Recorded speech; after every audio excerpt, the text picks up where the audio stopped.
সারা ওই রাঙা মাটির পথ আমার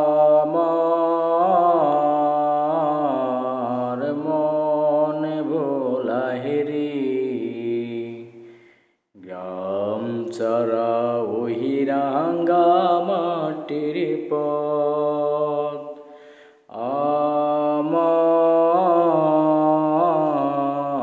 মনে ভোলাহিরি। আসসালামু আলাইকুম। আমার নূরজাহানি ব্লগ থেকে আবারও চলে আসলাম নতুন আর একটা ব্লগ নিয়ে। সেই ব্লগটা হলো আপনার গ্রামের সেই একা বেঁকা রাস্তা, যে রাস্তার ভালোবাসা কখনো আমরা ভুলবো না। যদি হোক এটা আমার গ্রাম থেকে প্রায় 5-6 কিলো দূরে, এটা অন্য একটা গ্রাম। যে এই গ্রাম দিয়ে অনেক বছর পরে এই গ্রামে আসা হয়েছে কোনো একটা কারণবশত। তাই ওই যে শুনতে আসা হয়েছে ওই শুনতে আসলে এই রাস্তাগুলো ছিল না, পিচ ঢালা রাস্তা ছিল না। এখন আলহামদুলিল্লাহ এখন পিচ ঢালা রাস্তা হয়ে গ্রামের যে সৌন্দর্য, অপরূপ সৌন্দর্য দিয়েছে, তার মাঝে হলো সবুজ শ্যামল ভরা আমার এই বাংলাদেশ। তার মাঝে আমার এই ছোট্ট গ্রামগুলো আমাকে অনেক স্মৃতি, অনেক কিছু আমাকে আনন্দ দিয়ে থাকে।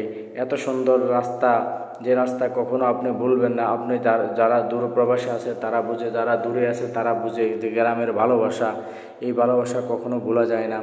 আসলে যদি হোক এটা এখন বর্ষাকাল, এই রাস্তাগুলা মানে পানিতে টলমল ছিল, কাছাকাছি পানি ছিল। যাই হোক আলহামদুলিল্লাহ পানি অনেক কমে গেছে, আপনারা দেখতে পাচ্ছেন রাস্তার আশেপাশে পানি। তা আমি আসলে আমার খুব ভাগ্য যে আমি গাড়ি দিয়ে আমি না এসে আমি হেঁটে হেঁটে যাচ্ছি। কারণ হেঁটে হেঁটে যাওয়ার যে একটা ফিল, এই ফিল আসলে আপনি কখনো অনুভব করতে পারবেন না। আপনি গাড়ি দিয়ে এসে এই ফিলটা অনুভব করতে পারবেন না, কারণ গাড়ির যাওয়া আর হেঁটে যাওয়ার মধ্যে তার মাঝে অনেক তফাৎ। তো অনেক সুন্দর এই রাস্তাগুলো দিয়ে যখন যাচ্ছিলাম, অনেক তার মাঝে হলো গাছের যে বাতাস, প্রাকৃতিক যে বাতাস, এই বাতাসটা কখনো ভোলা যাবে না। এটা আসলে একটা সুন্দর একটা জায়গা।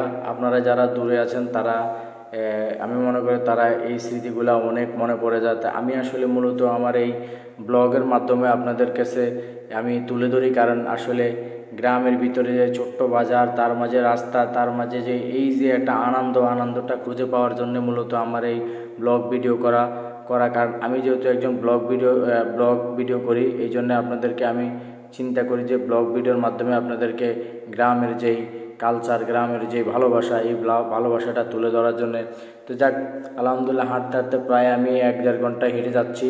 আমার কাছেও মনে হয় না যে আমি 1-1.5 ঘন্টা হেঁটে যাচ্ছি, আমার কাছে মনে হয় যে আমি অনেক ভালো লাগতেছে। আমার স্বাস্থ্য দিক দিয়ে, সব দিক দিয়ে আমার কাছে এত ভালো লাগতেছে।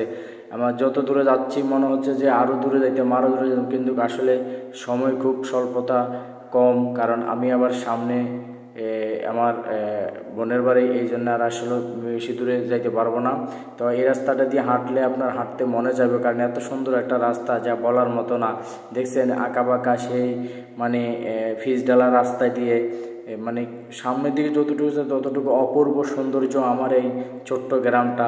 তো যাই হোক, যে যেখান থেকে আমার ভিডিওগুলো দেখেন, আমার ভিডিওগুলো আপনাদের কাছে কেমন লাগে আপনারা প্লিজ একটু জানাবেন। যদি আপনারা জানান তাহলে আমি ইনশাল্লাহ আরও নিত্য নতুন ভিডিও নিয়ে আপনাদেরকে, ভালোবাসার মানুষদেরকে উপভোগ করার জন্য আরও নিত্য নতুন ভিডিও নিয়ে আমি আসবো। ভালো থাকেন, সুস্থ থাকেন।